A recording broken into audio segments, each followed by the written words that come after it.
అంతే అంతే ఇప్పుడే కదా సార్, ఎప్పుడు అంతే. రైట్. నెక్స్ట్ మీ టార్గెట్ ఏంటి కేకే గారు? రాజకీయాల్లో మిమ్మల్ని ఎక్స్పెక్ట్ చేయొచ్చా? రెండు చెప్పినట్టు పొలిటికల్ సర్వేస్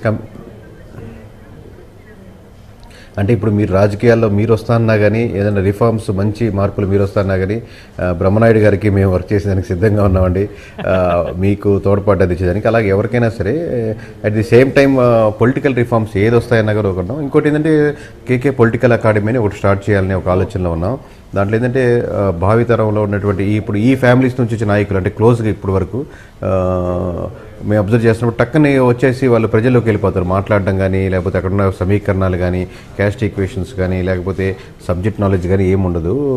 దానివల్ల వాళ్ళు తెలుసుకునేసరికి ఒక 4-5 సంవత్సరాలు పడుతుంది. దానివల్ల చాలా ఇబ్బంది పడుతుంటారు. మోస్ట్లీ ఒక 10% మాత్రం నిలబడతారు, మిగతా 90% అలా వెళ్ళిపోతున్నారు.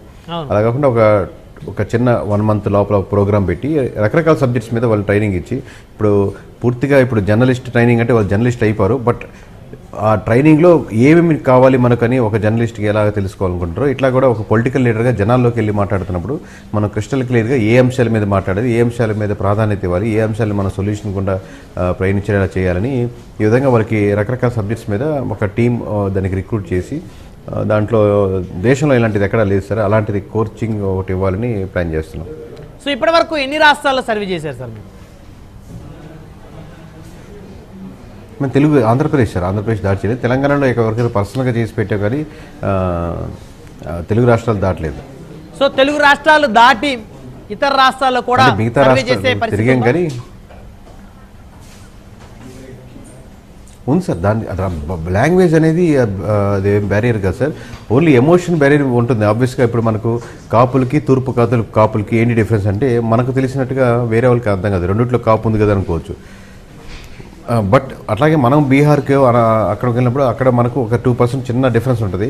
బట్ మనం రిక్రూట్ చేసుకున్న టీము ఆ చిన్న ఎమోషనల్ డిఫరెన్సెస్ని క్లియర్ చేసిన ఆస్కారం ఉంటుంది మంచి టీం కానీ రిక్రూట్ చేసుకోగలిగితే.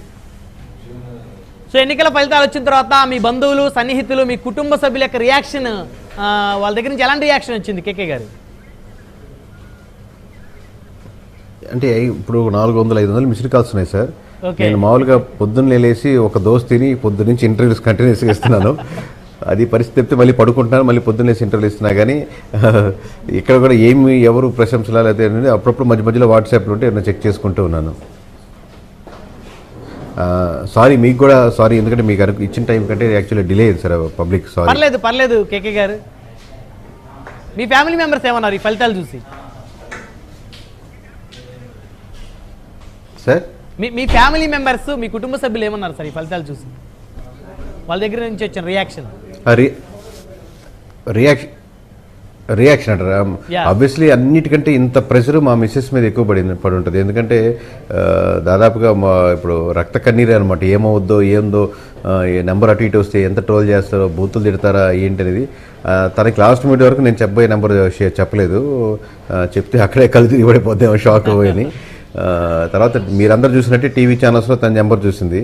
వాళ్ళ బంధువులంతా ఫోన్ చేసి ఏంటి అలా చెప్తున్నారు, తర్వాత అటు ఇటు అయితే ఏమవుద్ది, ఫ్యామిలీ పరిస్థితి చాలా ప్రెషర్గా ఫీల్ అయింది. నేను వర్క్ చేస్తూ నిద్రలేదు, నేను వర్క్ చేస్తున్న విధానానికి తనకు నిద్ర పట్టట్లేదు. అది సో మొత్తానికి మీ కుటుంబ సభ్యులు కూడా ఆశ్చర్యపోయారు ఫలితాలు చూసి. మేబీ ఆ ప్రెషర్ రిలీజ్ అయింది. రైట్. కేకే గారు ఎంత సమయం పడుతుంది ఒక నియోజకవర్గం పోలింగ్ జరిగిన తర్వాత మీరు సర్వే చేయాలంటే ఒక నియోజకవర్గానికి ఎంత సమయం కేటాయిస్తారు? ఎన్ని డేస్? అంటే ఎలక్షన్